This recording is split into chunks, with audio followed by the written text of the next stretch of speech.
کہا جاتا ہے کہ جہانگیر کے آخری دنوں میں اس کے ایک جنرل جس کا نام مہابت خان تھا، اس نے اس کے خلاف بغاوت کر دی تھی۔ بغاوت کرنے کے ساتھ ساتھ مہابت خان نے جہانگیر کو اپنا قیدی بھی بنا لیا تھا، لیکن جہانگیر کی پیاری بیوی یعنی نور جہاں نے اپنی بہادری کے بلبوتے پر نہ صرف مہابت خان کو شکست دی بلکہ جہانگیر کو اس سے زندہ بھی بچا لیا تھا۔ لیکن اس حادثے کے کچھ دنوں کے بعد ہی جہانگیر کا انتقال ہو گیا تھا۔ نور جہاں نے جہانگیر کی محبت میں لاہور میں جہانگیر کا ایک عالی شان مقبرہ تیار کروایا تھا۔ جہانگیر کے اس مقبرے کو مغلوں کی ٹاپ عمارتوں میں سے ایک عمارت مانا جاتا ہے۔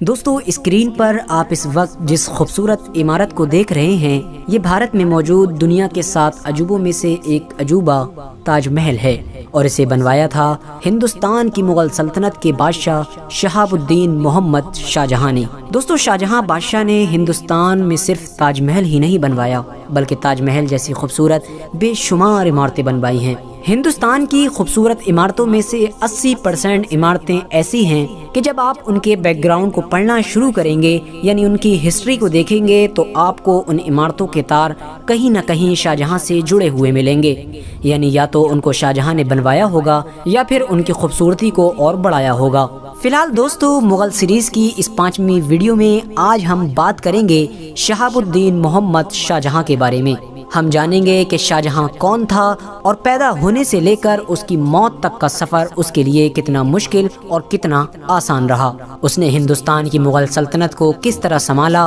اور آخر اس کی موت کیسے ہوئی۔ ساتھ ہی ساتھ آج کل سوشل میڈیا پر ہونے والے اس دعوے کی سچائی کو بھی جاننے کی ہم کوشش کریں گے جس دعوے میں یہ کہا جاتا ہے کہ شاہ جہاں بادشاہ کے اپنی ہی سگی بیٹی کے ساتھ ناجائز رشتے تھے۔ تو دوستو، شاہ جہاں سے جڑی ایسی بہت ساری چیزیں آج کی اس ویڈیو میں ہم جاننے والے ہیں۔ یہ کہانی ہے اس دور کی کہ جب ہندوستان پر مغل بادشاہ اکبر کا راج ہوا کرتا تھا۔ 5 جنوری 1592 کو اکبر بادشاہ کے یہاں پوتا پیدا ہوا۔ اکبر نے اپنے پوتے کو خوشی سے گودی میں لیا اور اس کا نام خرم رکھا۔ یہ وہی بچہ تھا جو آگے جا کر پوری دنیا میں شاہ جہاں کے نام سے مشہور ہوا۔ شاہ جہاں کو بچپن سے ہی تیر اندازی، گھڑ سواری اور تلوار بازی جیسی چیزوں کا بہت شوق تھا، لیکن وہ ان تمام چیزوں کے ساتھ ساتھ پڑھائی میں بھی بڑی دلچسپی رکھا کرتا تھا۔ اسے بہت سارے سبجیکٹس میں مہارت حاصل تھی۔ ابھی شاہ جہاں کی عمر بمشکل 14-15 سال ہی تھی کہ اچانک سے اس کی زندگی میں ایک خوبصورت عورت کی انٹری ہوئی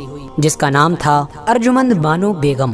یہ وہی عورت تھی جو آگے جا کر ممتاز محل کے نام سے مشہور ہوئی تھی، اور شاہ جہاں نے اس کے مرنے کے بعد اس کی محبت میں ایک ایسی عمارت بنوائی جو پوری دنیا میں ہمیشہ ہمیشہ کے لیے مشہور ہو گئی تھی۔ کچھ وقت بیتنے کے بعد ہی شاہ جہاں نے ارجمند بانو بیگم یعنی ممتاز محل سے شادی کر لی تھی، لیکن ہاں، شاہ جہاں اپنے والد جہانگیر کی طرح ایک عورت سے محبت کرنے کی وجہ سے اپنی سلطنت کی ذمہ داریوں کو نہیں بھولا کرتا تھا، بلکہ وہ ممتاز محل کی محبت کے ساتھ ساتھ اپنی سلطنت کے تمام کاموں پر بھی حد سے زیادہ فوکس کیا کرتا تھا۔ اور یہی وجہ تھی کہ جب اکبر کی موت کے بعد مغل سلطنت کا اگلا سلطان جہانگیر یعنی شاہ جہاں کا والد بنا تو جہانگیر نے اپنے بیٹے شاہ جہاں کو سلطنت کی بہت بڑی بڑی ذمہ داریاں دی تھیں، جنہیں شاہ جہاں نے بھی اپنے باپ جہانگیر کی امید کے مطابق بڑی اچھی طرح سے نبھایا تھا۔ 1614 میں جہانگیر نے اپنے بیٹے خرم یعنی شاہ جہاں کو 12,000 کی فوج لے کر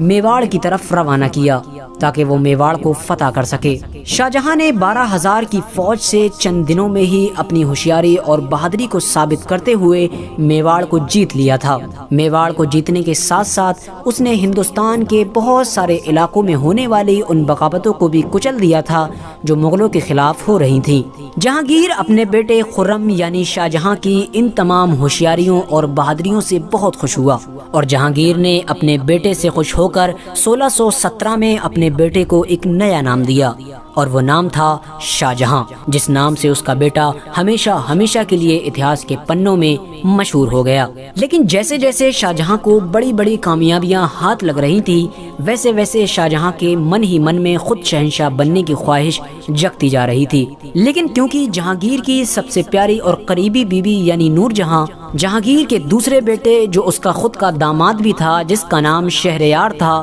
اسے اگلا سلطان بنانا چاہتی تھی، اور ظاہر ہے جیسا کہ ہم نے پچھلی ویڈیو میں بتایا تھا کہ جہانگیر نور جہاں کی کسی بھی بات کا انکار نہیں کر پاتا تھا، اسی لیے شاہ جہاں کو یہ خطرہ ستانے لگا تھا کہ کہیں ایسا نہ ہو کہ جہانگیر کے بعد میرا بھائی شہریار مغل سلطنت کا اگلا سلطان بن جائے۔ اسی ڈر سے شاہ جہاں نے اچانک سے اپنے باپ یعنی جہانگیر کے خلاف بغاوت کر دی، لیکن شاہ جہاں کی یہ بغاوت ناکام رہی اور کچھ ہی عرصے میں شاہ جہاں کے والد جہانگیر نے اپنے بیٹے شاہ جہاں کی بغاوت کو پوری طرح سے کچل دیا۔ اب شاہ جہاں کو یہ خطرہ محسوس ہونے لگا تھا کہ کبھی بھی مجھے قتل کرنے کا آرڈر جاری ہو سکتا ہے، اسی لیے اس نے اپنے والد یعنی جہانگیر کو معافی نامے لکھنا شروع کر دیے، اور اس نے اپنے سب سے قابل دو بیٹے یعنی اورنگزیب اور دارا شکوہ کو بھی اپنے والد جہانگیر کی خدمت میں پیش کر کے معافی کی درخواست کی۔ جہانگیر نے شاہ جہاں کے اوپر ترس کھا کر شاہ جہاں کو معاف کر دیا۔ شاہ جہاں اپنے والد کے محل میں واپس آ گیا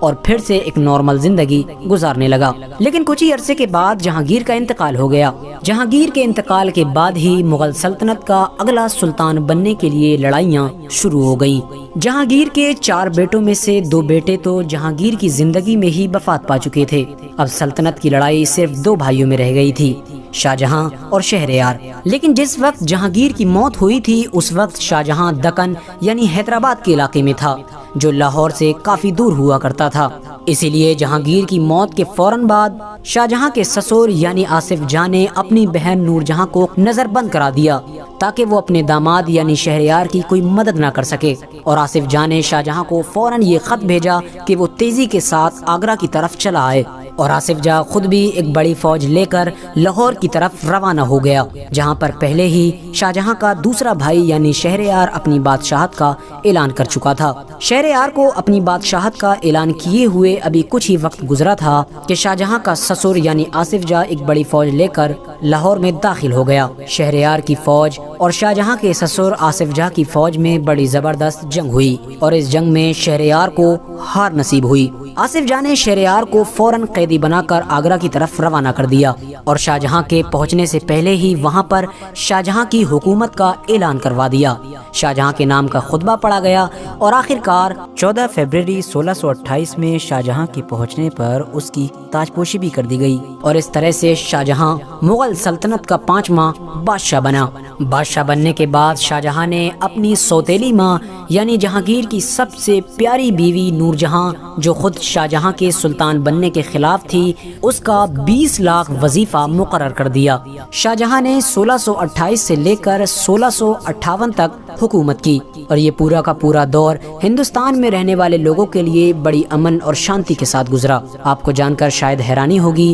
کہ مغل ہسٹری میں شاہ جہاں کی بادشاہت کے دور کو ہی مغلوں کا گولڈن ایج مانا جاتا ہے، کیونکہ اس کے دور میں ہندوستان میں بہت خوبصورت عمارتیں بنوائی گئی تھیں، چاہے آگرہ کا تاج محل ہو، دہلی کی جامع مسجد، یا پھر دہلی کا لال قلعہ، اور اس جیسی بہت ساری عمارتیں جو دنیا میں مشہور ہیں وہ شاہ جہاں نے ہی بنوائی تھیں۔ دوستو، آج کے دور میں دلی کے جس علاقے کو پرانی دہلی کے نام سے جانا جاتا ہے وہ بھی شاہ جہاں نے ہی بسایا تھا، اور اس کا اصلی اور پہلا نام بھی شاہ جہاں آباد تھا، کیونکہ اسے شاہ جہاں نے ہی آباد کیا تھا۔ اس کے علاوہ شاہ جہاں نے اپنا ایک تخت بھی بنوایا تھا، شاہ جہاں اسی تخت پر ہی بیٹھا کرتا تھا۔ یہ تخت بڑا ہی قیمتی تھا، اس تخت کے دونوں سائیڈ میں ایک ایک مور بنائے گئے تھے، اور ہر مور کی چونچ میں ایک ایک ہیرے کی لڑی پروئی گئی تھی۔ خاص بات یہ ہے کہ اس تخت کے چاروں پائے سونے کے بنے ہوئے تھے۔ اس تخت کو تخت طاؤس کے نام سے جانا جاتا ہے۔ ویسے تو شاہ جہاں کی پوری بادشاہت کا دور ہی بڑی ہی خوشحالی کے ساتھ گزرا،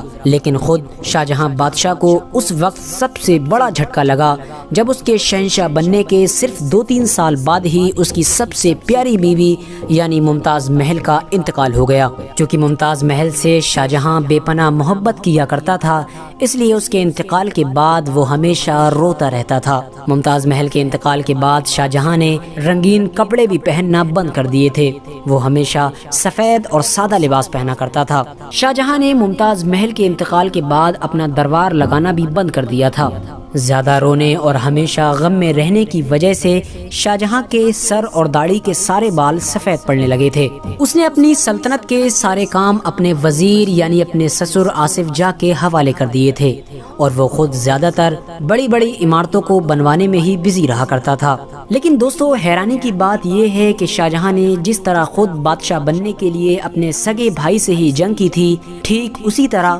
جب وہ بوڑھا ہوا تو اس کے چاروں بیٹوں میں بھی بادشاہ بننے کے لیے جنگ ہوئی تھی، اور وہ اپنی آنکھوں سے سب کچھ دیکھ رہا تھا لیکن کچھ بھی نہیں کر پا رہا تھا۔ دوستو، بات یہ تھی کہ شاہ جہاں کے 4 بیٹے تھے، جن میں سے سب سے بڑے بیٹے کا نام دارا شکوہ تھا۔ شاہ جہاں دارا شکوہ سے سب سے زیادہ محبت کیا کرتا تھا، اور اپنے بعد اگلا سلطان بھی دارا شکوہ کو ہی بنانا چاہتا تھا۔ لیکن وجہ یہ تھی کہ دارا شکوہ سے شاہ جہاں کے تمام دربار میں رہنے والے لوگ خلاف رہا کرتے تھے، کیونکہ دارا شکوہ کے مذہبی خیالات بہت ہی غلط تھے۔ وہ کسی بھی مذہب کو نہیں مانا کرتا تھا، اس کی نظر میں سب کچھ برابر تھا۔ اسی لیے شاہ جہاں کے دربار میں رہنے والے سبھی لوگ یہ نہیں چاہتے تھے کہ دارا شکوہ مغل سلطنت کا اگلا سلطان بنے۔ دربار کے تمام لوگوں نے اورنگزیب عالمگیر سے اندرونی طور پر ملنا شروع کر دیا تھا تاکہ ہم اپنا اگلا سلطان اورنگزیب عالمگیر کو بنا سکیں۔ دوستو، کیونکہ دہلی میں شاہ جہاں کے ساتھ صرف دارا شکوہ ہی رہا کرتا تھا،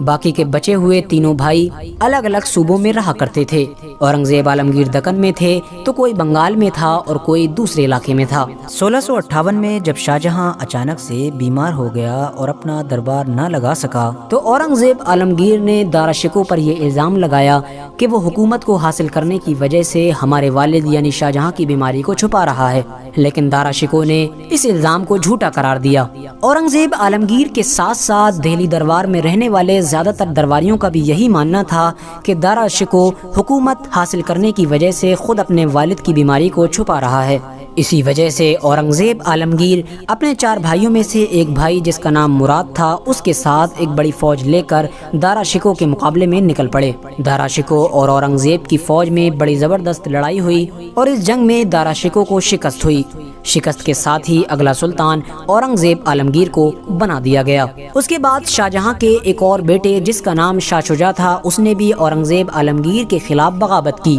لیکن اورنگزیب عالمگیر نے اسے بھی بڑی ہی زبردست شکست دی، جس کی وجہ سے دھیرے دھیرے بڑی بہادری اور ہوشیاری کے ساتھ ساتھ لوگوں کی سپورٹ کی وجہ سے اب اورنگزیب عالمگیر کے بادشاہ بننے کا راستہ لگ بھگ صاف ہو چکا تھا۔ لیکن بوڑھا اور بیمار شاہ جہاں لاہور کے قلعے سے اپنے تمام بیٹوں کو ایک دوسرے کے خلاف تلوار اٹھاتے ہوئے دیکھ رہا تھا اور پریشان ہو کر دن بدن اور زیادہ بیمار ہوتا جا رہا تھا۔ بادشاہ بننے کے بعد اورنگزیب عالمگیر نے اپنے بوڑھے باپ یعنی شاہ جہاں کی خدمت کے لیے آگرہ کے محل میں بہت سارے نوکر چاکر دے رکھے تھے۔ وہ سارے نوکر چاکر شاہ جہاں کے ساتھ بالکل ویسا ہی برتاؤ کیا کرتے تھے جیسے ایک شہنشاہ کے ساتھ کیا جاتا ہے۔ ان نوکروں کے ساتھ ساتھ شاہ جہاں کے ساتھ اس کی بیٹی جس کا نام جہاں آرا تھا، وہ بھی ہمیشہ اسی محل میں ہی رہا کرتی تھی اور اپنے بوڑھے اور بیمار باپ کی خدمت کرتی رہتی تھی۔ شاہ جہاں آگرہ کے قلعے میں لیٹے لیٹے ہی اپنی بیوی کی یاد یعنی تاج محل کو دیکھتا رہتا تھا اور آخرکار اسی طرح دھیرے دھیرے بیماری کی حالت میں ہی اس کی موت ہو گئی تھی۔ دوستو، آخری بات یہ کہ آپ نے بھی سوشل میڈیا پر بہت سارے لوگوں کو یہ دعویٰ کرتے ہوئے سنا ہوگا کہ شاہ جہاں بادشاہ کے اپنی ہی بیٹی یعنی جہاں آرا سے ناجائز رشتے تھے۔ تو دوستو، اگر اس دعوے کی سچائی کے بارے میں بات کی جائے تو یہ بھی بالکل جھوٹ ہے، کیونکہ دوستو اگر آپ اس دعوے کی گہرائی میں جائیں گے تو آپ کو معلوم چلے گا کہ یہ دعویٰ کسی بھی ہندوستانی رائٹر چاہے وہ ہندو ہو یا مسلم ہو اس نے نہیں کیا ہے، اور نہ ہی یہ گندا دعویٰ کسی عربین اور پرشین ہسٹورین نے کیا ہے، بلکہ یہ دعویٰ صرف اور صرف کچھ برٹش ہسٹورین نے کیا ہے، اور اس کی صرف ایک ہی وجہ ہے۔ وجہ یہ ہے کہ جہاں آرا شاہ جہاں کی سب سے پیاری بیٹیوں میں سے ایک بیٹی تھی، وہ اس سے حد سے زیادہ محبت کیا کرتا تھا۔ دوستو، جہاں آرا خوبصورت ہونے کے ساتھ ساتھ بہت ہوشیار بھی تھی، اور ہوشیاری کی وجہ ہی تھی کہ شاہ جہاں نے اپنی سلطنت کے بہت سارے ضروری کام ان کے حوالے کر رکھے تھے۔ شاہ جہاں آباد، جسے آج ہم پرانی دہلی کے نام سے جانتے ہیں، اس میں شاہ جہاں کے دور میں بنائی گئی ساری عمارتوں میں سے زیادہ تر عمارتیں جہاں آرا بیگم کی نگرانی میں ہی بنائی گئی تھیں۔ زیادہ تر ہسٹورین کا یہ بھی ماننا ہے کہ پرانی دہلی کو جب شاہ جہاں نے آباد کیا تھا تو اس کا نقشہ بھی جہاں آرا نے ہی تیار کیا تھا۔